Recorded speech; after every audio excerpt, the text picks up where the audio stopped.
President Bill Boyd, President-elect Wilkinson, ladies and gentlemen, and my esteemed friends. It is so near, and yet so far. Yes, we are so near to the end of this rewarding and hard-working International Assembly. But the journey ahead of us is still long, and our final destination of June 2008 still so far away.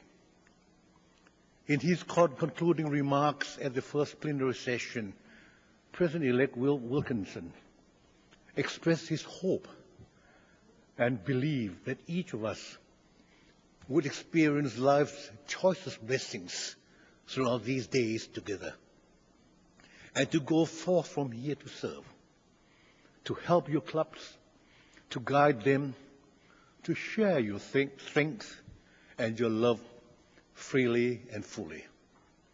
So as we all reach this point, I feel a time like this demands strong minds, great hearts, true faith, and ready hands.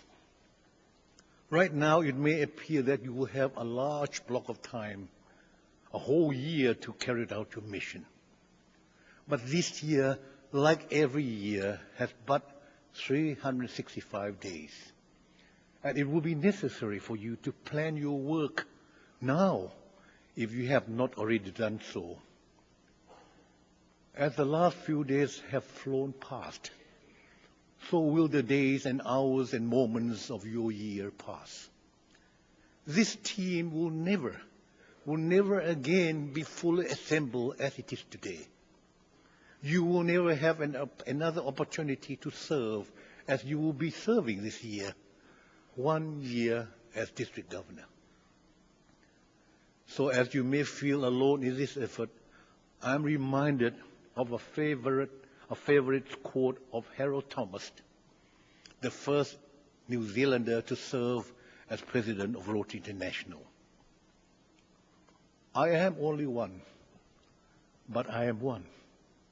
I cannot do everything, but I can do something, and therefore let me do what I can.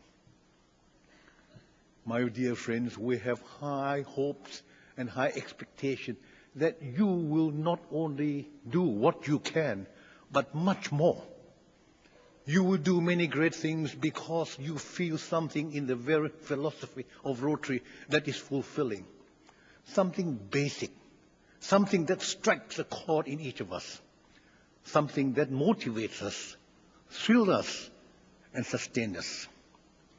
It is too simple to say that what we share is an inclination toward service. I think it is much deeper than that. Henry Ford said, "Anyone who stops learning and working is old, whether this happens at 20 or 80. But anyone who keeps learning and working not only remains young, but becomes constantly more valuable regardless of physical capacity." I am not young, and I do not claim to be valuable.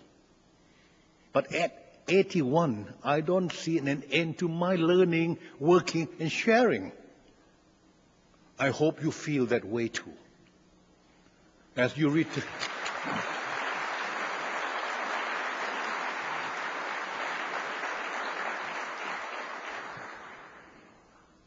return to your homes tomorrow, perhaps you will be asking yourself what you are bringing from this assembly that will help you and your fellow Rotarians to make Rotary membership more effective so that you and your team will have the desire to do it even better. There is no question about it. You are leaders, and your primary job is to lead and to develop leadership in others. There is no stronger or clearer characteristic of a leader than one who is capable of building leadership ability among his or her associates. During this assembly, you are being trained carefully in the skills and mechanics of organizing and conducting various gatherings within your district. But to make any such event truly successful, you must demonstrate your leadership and inspire others.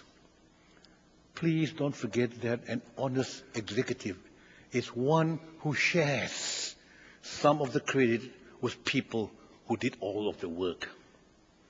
Your presence here indicates that your fellow Rotarians place great faith in you.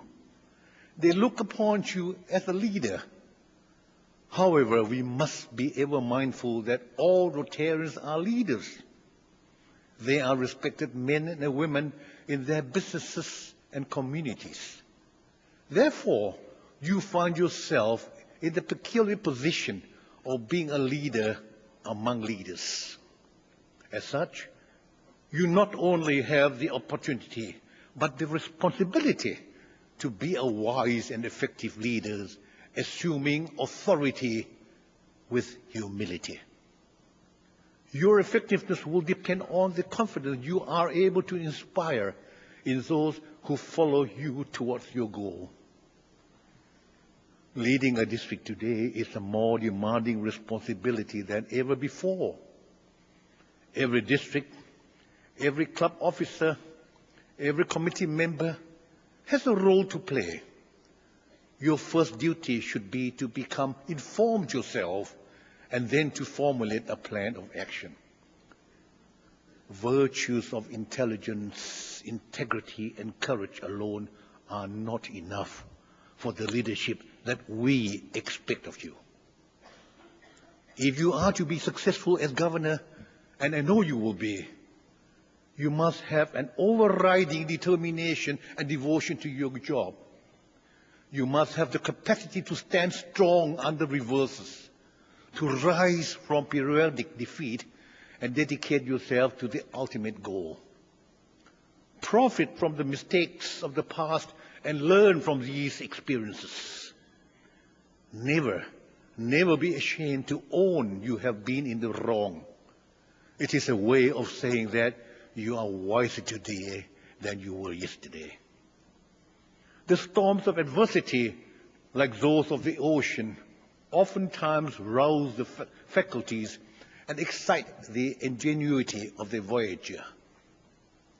It is said, a smooth sea never made a skillful mariner. Golfer accepts sand traps, water, rocks, bushes, and other obstacles on the golf course that test their skill. To triumph over them is their task. Thus, as governor, you must accept not only success, but tribulation.